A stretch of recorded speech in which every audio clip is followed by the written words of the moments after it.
Yes, turabasuhuje mwese rero abakunzi ba B2 TV, mwese aho muri hose mu mpande zitandukanye z'isi.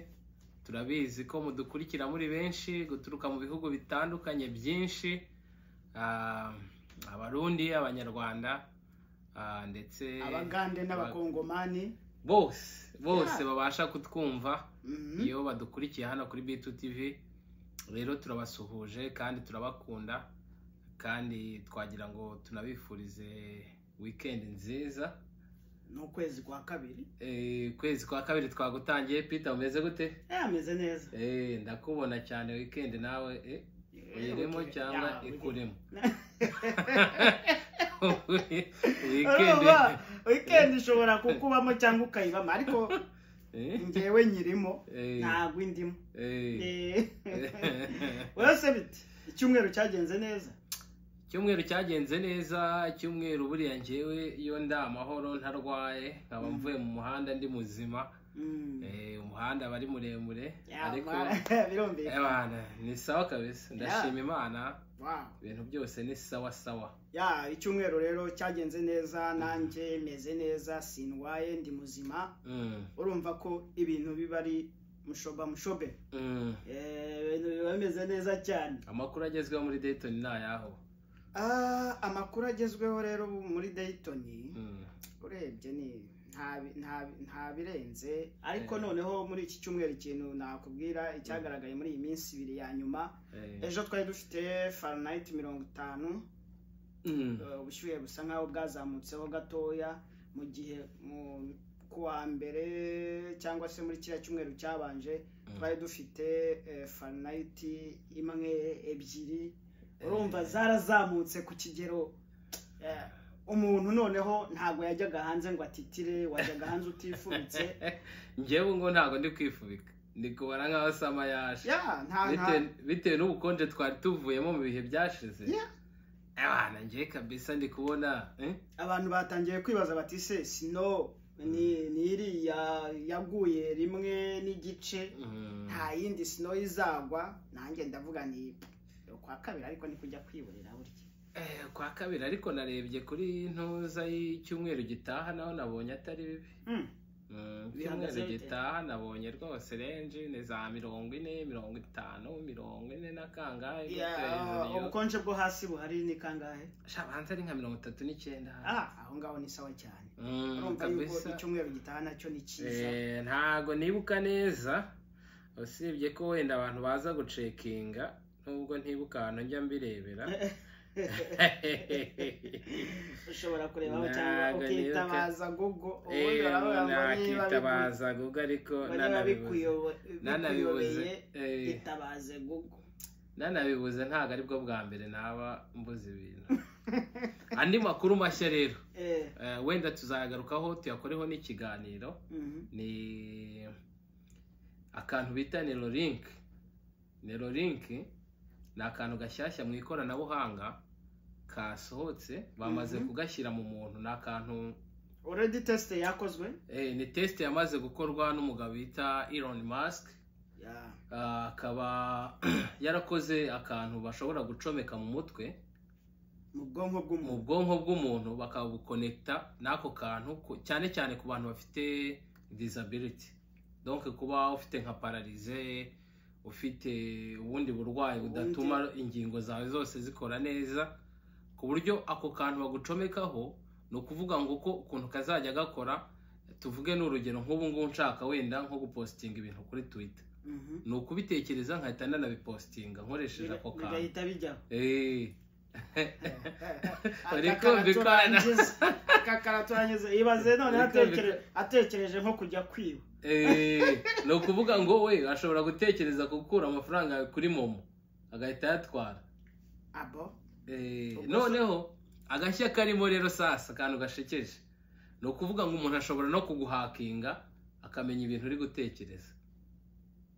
Ufite ako kuma ashobora kumenya ibyo we utekereza. Oya, ashobora guhakinga ako kuma ahubwo nkuko abantu hakinga telefone y'abandi. Nukuvuga donc hackers ukuntu bakora ashobora guhakinga computer yawe cyangwa se telefone yawe. ni ukuvuga ngo ngewe nzaba nshobora guhakinga ko kuma niba ugafite amenya ikintu uri kuntekereza. Njye nari mbitekereje muri sanse inverse, numvaga ahubwo uwo muntu ufite ako kuma ashobora kuguhakinga wewe niba ibyo ngibyo nibyo byoroshye. urumva ni weho uramutse ubasha kugahakinga, it's okay. Kugahakinga nabwo ariko ni ikoranabuhanga rigeze, uri kumva ikintu cyose iyo kije baravuga ngo abarinzi bajya imigambi n'inyoni zijya iyindi.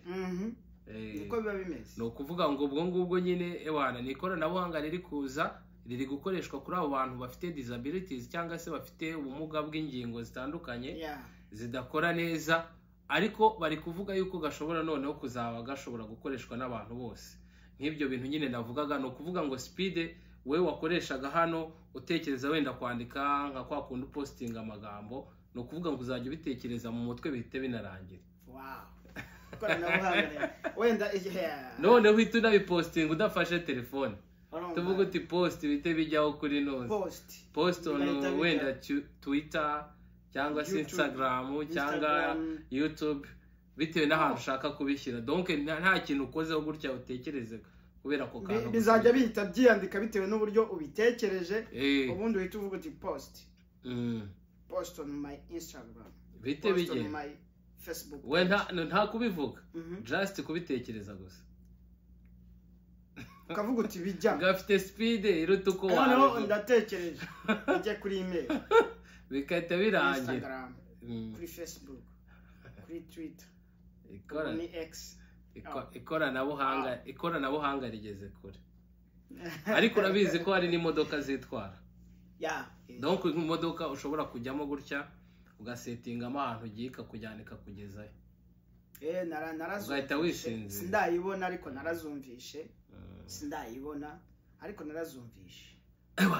Bivugwa yuko ngo no mu minsi iri imbere haza gusohoka n'amakamyo ateye ko bari gukora ikoranabuhanga riteye ubwoba, imirimo imwe n'imwe izagabanuka, bizatera ubushomeri. Ntabwo abantu bazabyishimira. Sinzi ukuntu bizagenda, ubanza bazajya baduhemba tudakora. Kera kamaro bazajya dukorera akazi. Nabyo birashoboka. Peter, none rero uyu munsi rero nagira ngo wenda tubanze turebe gatoya, tunyure mu bakunzi bacu bagiye batwandikira, turebe ibintu bagiye batwandikira, tubinyuremo gatoya, turebe niba twabonamo ibisubizo. Muri comment bagiye bashyiramo hari message zitandukanye bagiye bandika babaza ko cyane cyane bagiye bibanda kuri ibi biganiro twagiye dukora bigaruka kuri green card. Green card rero buriya buryo bwo kuza muri Amerika uje kuhaba, niho bagiye babaza haru kankwe kubera ko ariho ufite uzi gusoma neza Ikinyarwanda. Muhereze usomere. Ahangaha nyine hari uwabajije ati se uramutse ushatse kujya mu bindi bihugu wakoresha pasiporo y'igihugu waturutsemo? Kuri icyo ngiki ikintu navuga ni ukuvuga ngo buri gihe cyose udafite indi pasiporo, kuko pasiporo akenshi ni international, ikoreshwa ku bibuga bitandukanye. Buri gihe cyose uri hano, tuvuge n'urugero uri hano muri Amerika ufite green card, ni ukuvuga ngo uburyo bwo kugenda n'ubundi ukeneye kujya mu kindi gihugu ukoresha pasiporo y'igihugu cyawe waturutsemo, u Rwanda cyangwa Burundi cyangwa Uganda cyangwa Kenya cyangwa donc bitewe n'ahantu haturutse. Igihe cyose ukoresha green card, ubwo ndi kuvuga ku muntu ufite green card, ukoresha iyo green card ugakoresha na pasiporo y'igihugu waturutsemo. Noneho niyo ugaruka hano nanone bakubaza green card uri kwinjiramo hano. Tuvuge nkanjye niba ngiye mu Rwanda, iyo ngiye mu Rwanda ho ntago bansaba green card. Mu Rwanda nkoresha pasiporo nkagenda, na hano nta kintu bambaza ku kibuga cy'indege, ni tike na pasiporo. Nkagenda nkagera mu Rwanda, ku kibuga cy'indege cyo mu Rwanda nkabereka pasiporo yanjye y'Inyarwanda. Noneho iyo uri kugaruka werekana pasiporo yawe na green card yawe. Ubwo ngubwo rero ni nkuko Peter yarabivuze, uri umunyarwanda, uri umurundi, uri donc anyway aho uturuka, igihe cyose ufite green card ni ubwo buryo ukoresha. Niyo waba utagiye mu gihugu waturutsemo, tuvuge wenda nkeneye kujya nko muri Europe, n'ubundi yavugaga ngo mu bindi bihugu, ni ukuvuga ngo aho waba ukeneye kujya hose. Ubungubu jado cyangwa se young millionaire aramutse ashatse kujya mu Bufaransa, mu Budage, mu Bwongereza, Dubai, ni ugufata passport yo mu Rwanda afite nk'igihugu cye yaje aturutsemo, agafata green card, agahita afata tike y'indege, agahita ajya mu gihugu ashatse. Ariko rero ikindi cyongeraho nuko hari ibihugu bigusaba visa iyo ufite green card. Ugomba kuba ufite visa y'icyo gihugu, kuko green card ntabwo iguha uburenganzira bwo kwinjira ahantu hose. So bivuze yuko rero ugomba gukora procedure isanzwe. Tuvuge niba ngiye kujya wenda nko mu Bufaransa, ngomba kubanza kumenya ese umuntu ugiye mu Bufaransa ni ibihe byangombwa akenera. Niba asabwa visa ugomba kuyishaka, niba hari document usabwa muri embassy kugira ngo processing visa ugomba kubikora byose. Ugasaba visa bisanzwe, noneho bayiguha ukagenda nyine. Ngira ngo nubwo buryo twasobanurira abantu. Mu magambo ahinnye, ukoresha passport y'igihugu waje uturutsemo mu gihe utarabona ubwene gihugu ngo uhabwe indi passport. Hanyuma green card yawe yo ntago uba ugomba kuyisiga. Hanyuma ibyo niba ugiye mu gihugu gisaba visa nyine, of course uzatwara visa, kuko hari n'ibindi bidasaba visa. Ushatse kujya muri Canada ho no gufata green card yawe. Canada ho ni passport. Ntekereza ko green card yonyine sinzi.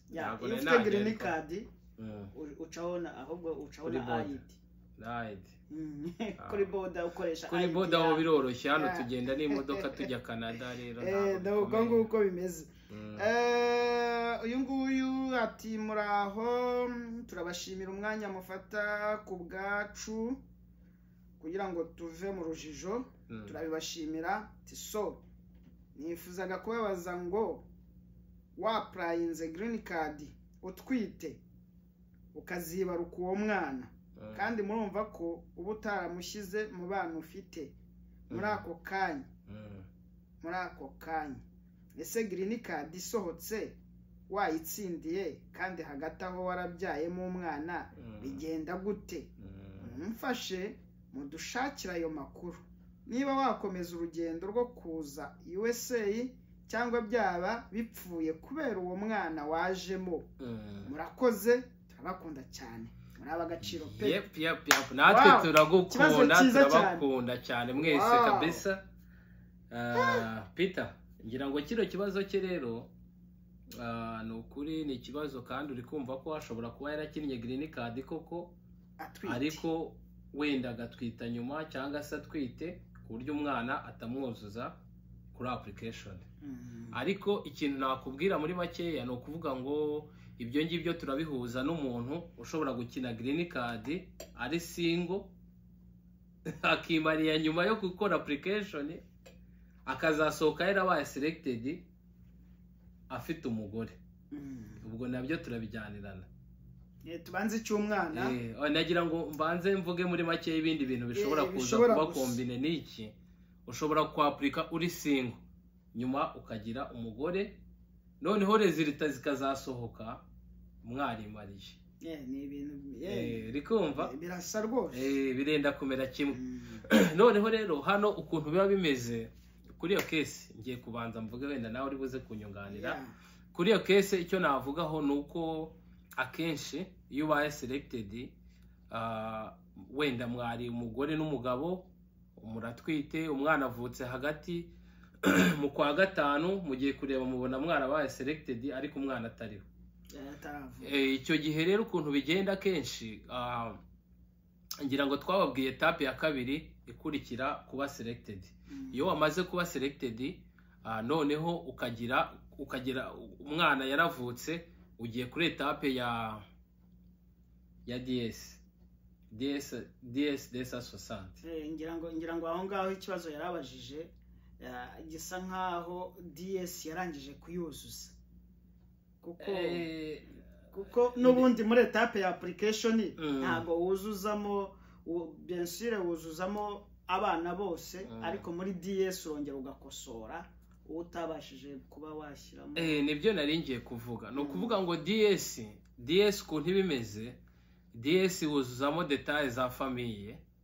Noneho cya gihe umaze kuzuza details za famille, tuvuge n'urugero ubaye warapuritse umwana akavukamo hagati ukaba selected, icyo gihe ubaye selected ushobora umwana kumwuzuza kuri DS. Iyo ni etape ya mbere.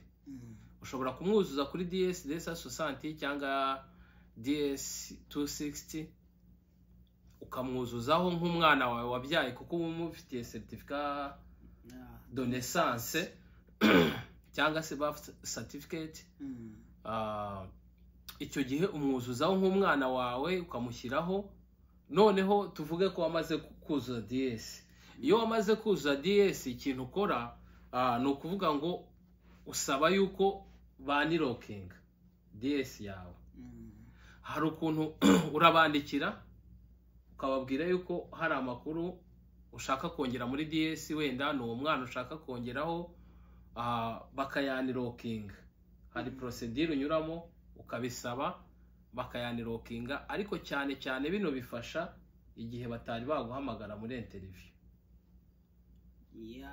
Ariko komeza, kuko niyo baguhamagaye muri interview ugezeyo baguha pending, noneho ukaba ufite wa mwanya wo kugenda bahita baguha pending, ariko bagahita bagufungurira DS, bakanirokinga ya DS 260 kugira ngo wuzuzemo ya makuru yandabura.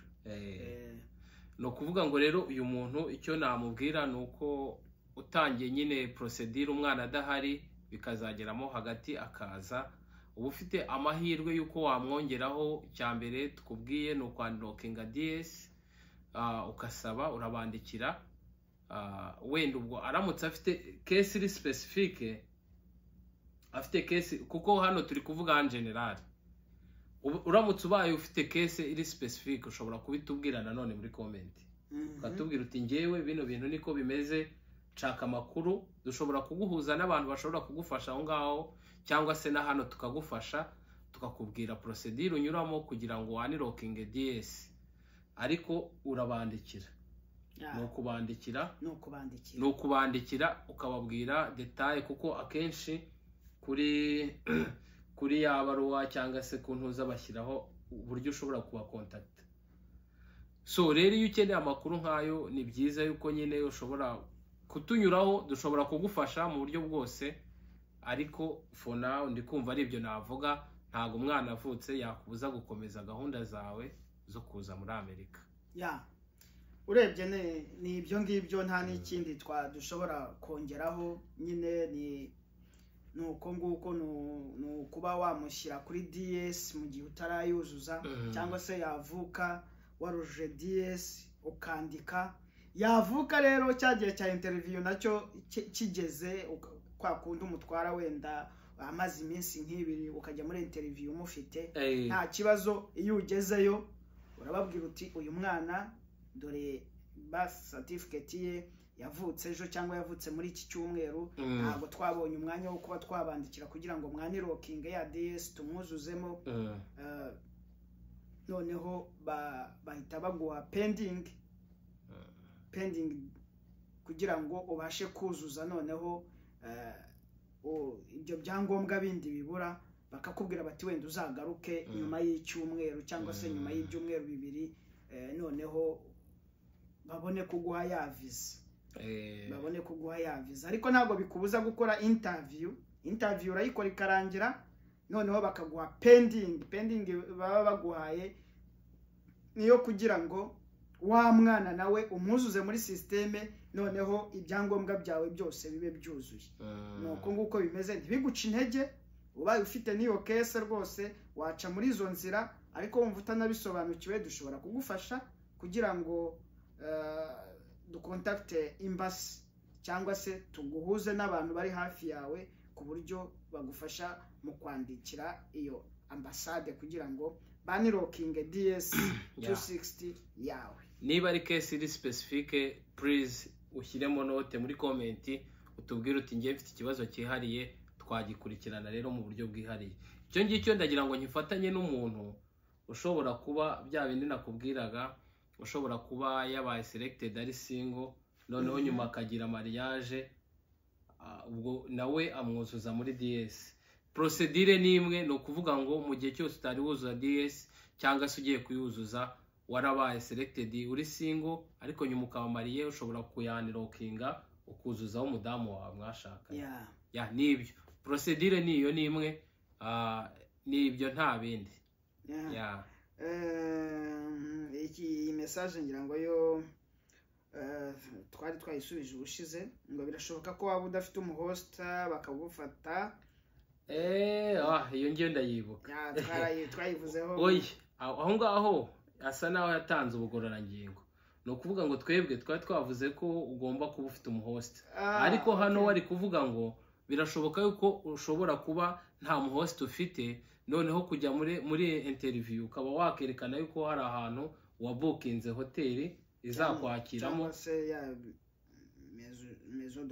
cyangwa maison de passage. Uri kumva rero hano twababwiye ko tutari inzobere muri ibi bintu, ntago turi abantu bafite amakuru ahagije y'ibintu byose, ariko uri kumva nk'uyu muntu aduhaye igitekerezo cyiza, Imana imuha umugisha cyane kuko aratwunganiye kandi ni ikintu gishobora gukora nanjye kiri logique ndacyumvishe. Oya nibyo icyo baba bashaka kumenya ngo ese uzashyikira hehe, ni hehe hazakwakira, ni umuntu uzakwakira ufite hoteli, kuko icyo baba bakeneye ahantu bazanyuza na ya mabaruwa yawe, ni ahantu mbese uzashyikira, atari ukuza ngo urare mu kibuga cy'indege, kuza ukabura hujye. Eko ayura cyane mwa.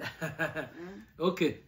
Uyu muntu rero yakoze cyane kubwo kutwunganira. Uri kumva ko ari ide umuntu ushobora kuba selected akabura umuhosta. No kuvuga ngo cyagihe rero cyo kujya muri interview ugomba kugenda witeguye, wenda wamaze gukora research wabukinze hoteli y'ahantu ushobora kuba cyangwa maison de passage aho ushobora kuba waba wenda igihe cy'ukwezi. Yaduhaye reference yuko wenda ushobora kubukinga wenda ukwezi, ukagaragaza ko ufite ahantu ushobora kuba ukwezi. Uri kumva rero nibyo twababwiye, ntimuzishinga amakuru tubaha, namwe mujye muduha amakuru. Kandi ufite ngewe nagira ngo mbwire n'abantu Peter excuse me, no kuvuga ngo ufite n'andi makuru, ufite n'ubundi buhamye ushobora kuduha tugaguma kujyana muri uru rugendo. Ushobora kuba ufite success story ushaka kubwira abantu, yagira ahantu ikura abantu ikagira n'aho ibageza mu buryo bw'iterambere, cyangwa se ufite izindi skills runaka ushaka kugezaho ku bantu, ni karibu. Niba ufite ikintu cyo kuvuga uzatwandikire, utubwire uti ngewe wenda ndi mu Rwanda, aho waba uri hose, ubaye uri mu Rwanda dushobora kukubwira uko ubigenza, tugakorana ikiganiro kigatambuka kuri B2 TV. Ushobora kuba ufite business ushaka kwamamariza, ushobora kutubwira. Ushobora kuba ufite n'ibindi bintu runaka by'ubumenyi abantu benshi bakenera, nabwo watubwira kabisa. Ungu turi open hano. Indi message rero iragira iti, ikindi hari ukuntu ngo mwavuze kuri diplome cyane, kandi mwibuke ko hari abatsinda batariza aho ngaho. Ngo ntekereza ko bahatera icyizere amamuka natubwira, ese utazi angrememe morning iyatsinze abigenza te? Ikindi ngewe sinigeze nuzuza umuhost, ese ni ngombwa ko uba selected kuko kuri DV uba warabyujujeho utarabishizeho hose bwo ubura amahirwe? Murakoze cyane, God bless you, love you. Yeah, we love you too. Avuze ku bintu bijyanye na diplome. Ntabwo uba warizi kwiga inaha. Aravuze ngo cyane, kandi mwibuke ko hari abatsinda batariza aho ngaho. Ndatekereza ko avuga batarize hano. Atari hano. Batarize aho ngaho, noneho agahita akomeza. Ni interuro yindi itangiye. Aho ngaho mwamukeneye batarize, abatsinda batarize. Abatsinda batarize ngo aho ngaho twaba tubaciye intege. ni nkaho interuro itangiriye aho. Okay, nuko nta tubago wayubwo mpita byumva ukuntu igitekerezo cyubatse, no kuvuga ngo ikintu avuga aravuga ati mwibanze kuri diplome kandi hari abantu batsinda batarize. Aho ntimwamugiye kubaca intege, ntimwamuri kubatakariza icyizere, nicyo ari kubaza. Icyo rero icyo nakivugaho nuko akenshi ku makuru ngiye nari mfite pe, kuri detail nari mfite nkeya. Akenshi iyo basaba abantu kwa Afrika akenshi bavuga ko at least aba yararangije high school cyangwa se secondaire. Ubwo rero wenda shobora kuba harimo ka zirexe busyo, kuko nubwo tubabwira bino ntago twahuye na case zose. Ntago twahuye na case zose, ariko amakuru makeya dufite nuko umuntu agomba kuba afite nibura secondaire. Umuntu waba arabaye selected atarize muri requirement binarimo ni uko nibura uba ufite high school diploma, kandi ni secondaire nyine ugomba kuba wararangije secondaire, kuko niyo ugiye kuza ntago bagusaba kaminuza, ariko nibura ugomba kuba ufite diploma ya secondaire nibura. Wenda birashoboka ko hari abantu bashobora kuba wenda barabonye ayo mahirwe batarize, ariko nanone ntago ibintu tuba tuvuga hano ari ihame cyane, tuba turi guhana amakuru. Ubwo rero wenda ntago twaba tubangamye. Kadukomeze ku kibazo gikurikiye yavuze, numvisha yavuzemo ibintu bigera muri bibiri. Ariko anga ndagira ngo ibi bintu bibe kiriya. Nuzashobora nuzashobora gusoma azajye ku rubuga rwa USCIS cyangwa se ku rubuga rwa ambasade, aya makuru ajyanye na requirements za DV Rotary abariho. No kuvuga muri requirement basaba diploma. Niba hari umuntu umwe rero wagize amahirwe bikabaho akaza adafite iyo diploma, kandi dutandukanye ibintu. Hari umuntu ushobora kuza inaha ukagira ngo yaje kuri green card cyangwa akaba yarayitomboreye ina, cyangwa se akaba atari main applicant. Iyo tuvuze main applicant iyo tuvuze main applicant ni weho waplayinze. Tuvuge niba ufite famille, weho muri iyo famille niwe uri umugabo cyangwa uri umugore, umugabo n'umugore ashobora kwaplayinga akaplayingira umuryango wose. Ni ukuvuga uwo muntu waplayinze bigasohoka mu mazina ye niwe bita main applicant. None rero niba uwo mwana watarize akaba aziye ku byangombwa by'ababyeyi ariko twabyita, ni ukuvuga ababyeyi baraplayinze, umwana azamo nubwo atarize. Umugore ashobora kuba yarize, umugabo atarize, birashoboka. Cyangwa umugabo yarize, umugore atarize, icyo gihe birashoboka. Ariko mwese ntago mushobora kuba kuzina mutarize.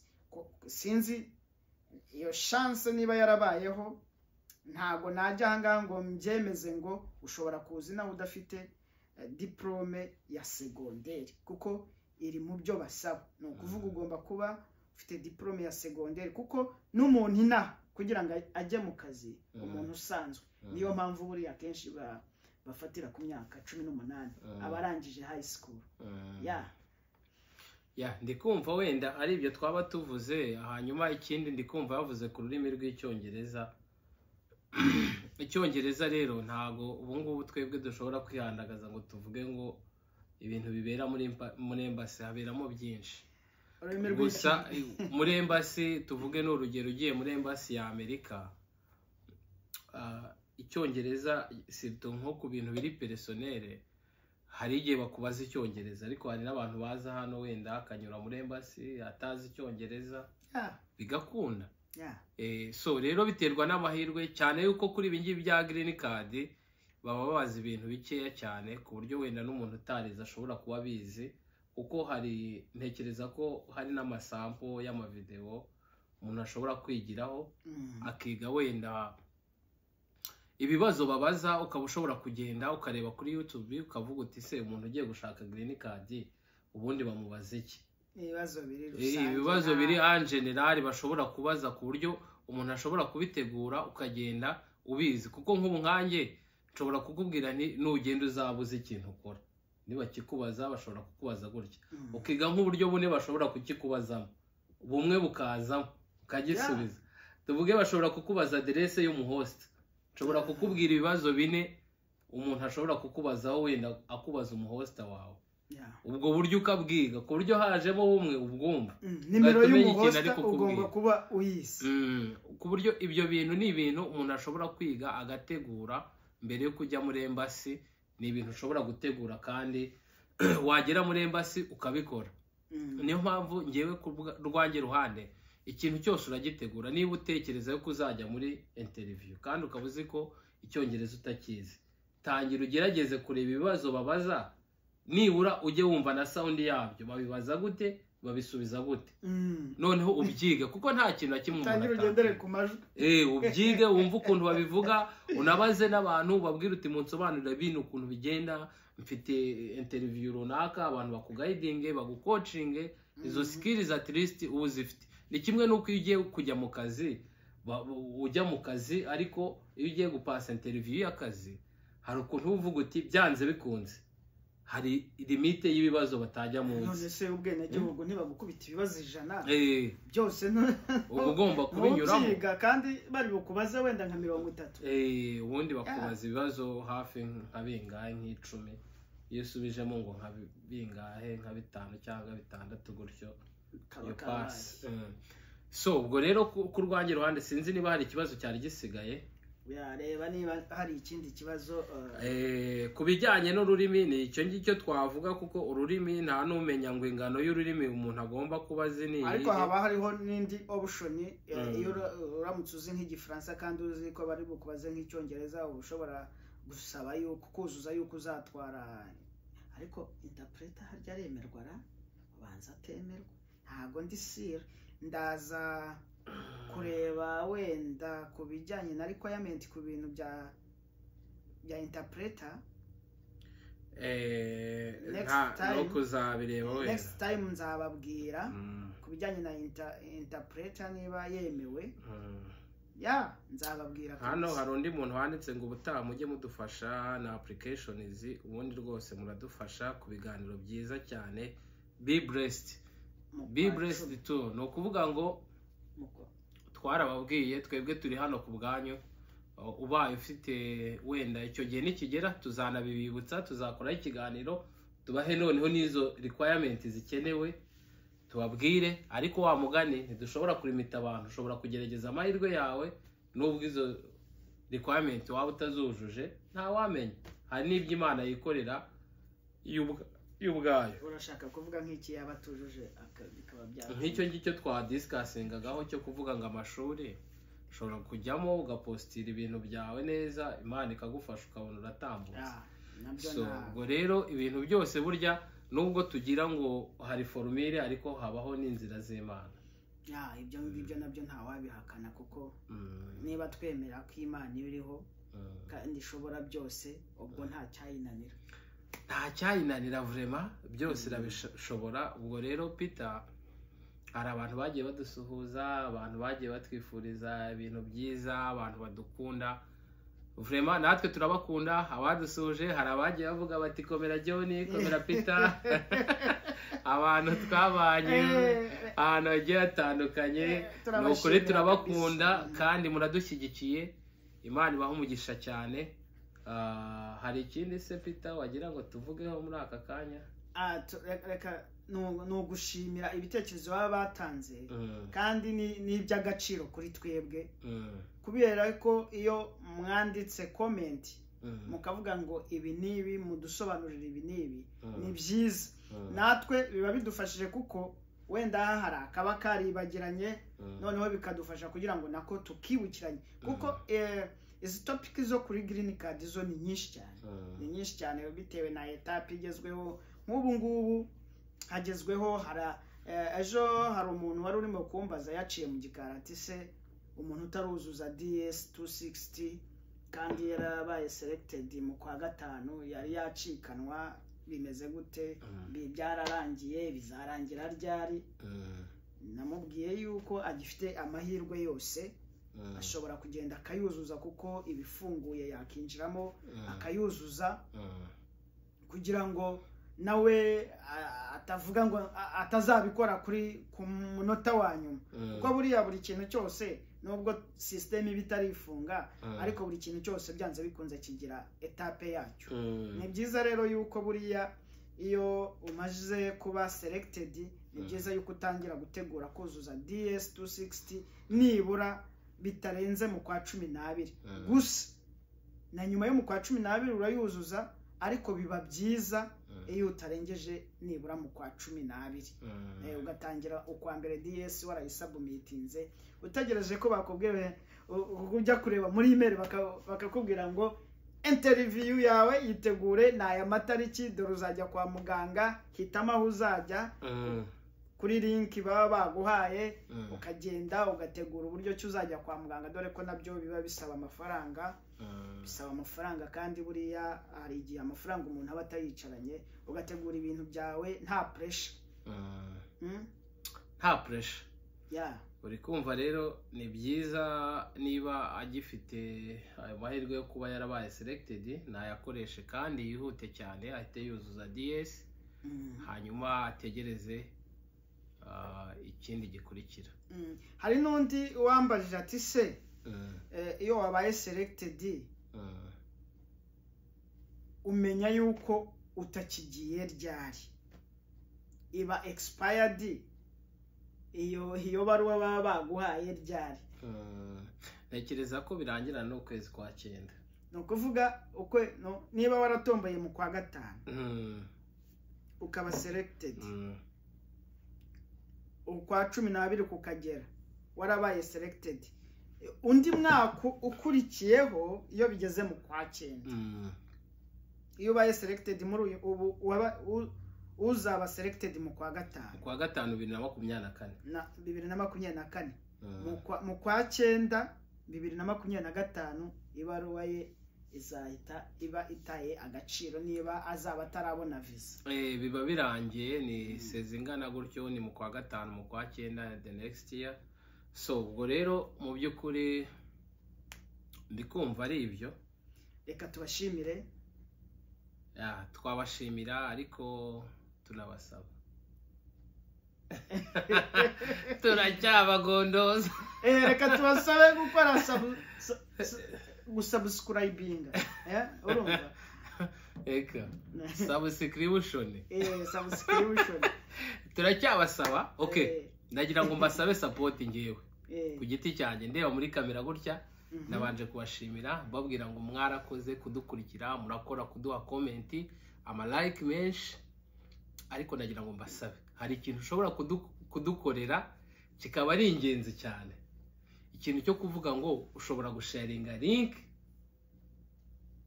mu bantu bawe, muri groupe ubamo mu bantu bawe, ushobora kudupostinga, ushobora gusharinga abandi bantu kuko turashaka yuko nibura uku kwezi kurangira dufite 2,000 by'aba subscribers nibura uku kwezi kwa kabiri kandi tubirimo neza birimo biragenda neza. Rero abantu rwose muradushyigikiye, ariko mukomeze mudushyigikire. Ibaza abantu dufite hano dufite aba subscribers 1,400. Buri wese yiyemeje kuduha aba subscribers nibura 10. Batanu. 5 uko bigihumbi. Bantu mudukunda nibura wewe umwe ushaka umwe cyangwa babiri cyangwa batatu cyangwa bane cyangwa batanu cyangwa batanu cyangwa barindwi cyangwa 10 cyangwa 20 ukatubonera batanu. Ni uziko ari hafi ntago namenya kubabara. Uri kuvuga ngo bangahe? Batanu ukubye na 10 n'igihumbi ubwo ntago uri kubyumva. 60 ni 600 ni buri muntu atuboneye batanu. 14 gako 5 20 bitse ni 0 kabiri 5 karindwi ni 700 uko oya byonyine batanu kubye igihumbi n'ibihumbi bitanu n'ibihumbi 2,000 yasha imibare yawe nawe ariko reko mbaye ko ngewe ni 0 gusa wabona nanakubeshya.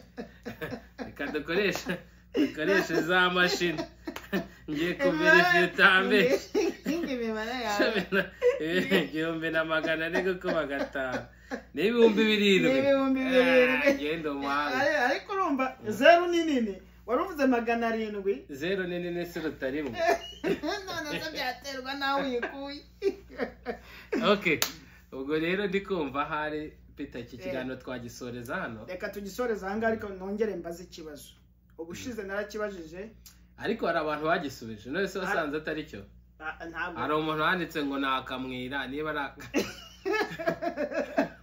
akamwira niyo warabajije se igisubizo already ndagifite bivuze ngo rero keep going mukomeze musubize isano rikurikira ubuvivure nirihe uzi ko ubwo nge nari nzi ko tugiye guhemba wapa yangaya zo Peter ntabarya nzabishyuriza kabisa igisubizo kandi igisubizo narakiguhaye muri message ntago nakibo nigeze kukwandikira akantu uri mu kazi uravuga ngo ngakase nagake ndavuga nicyo ni ikibazo ni igisubizo cy'ikibazo tuzabaza mba nagose ubwo rero reka tubashimire reka tunababwire ngo ciao mukomeze kugira ibihe byiza Imana ibamugisha cyane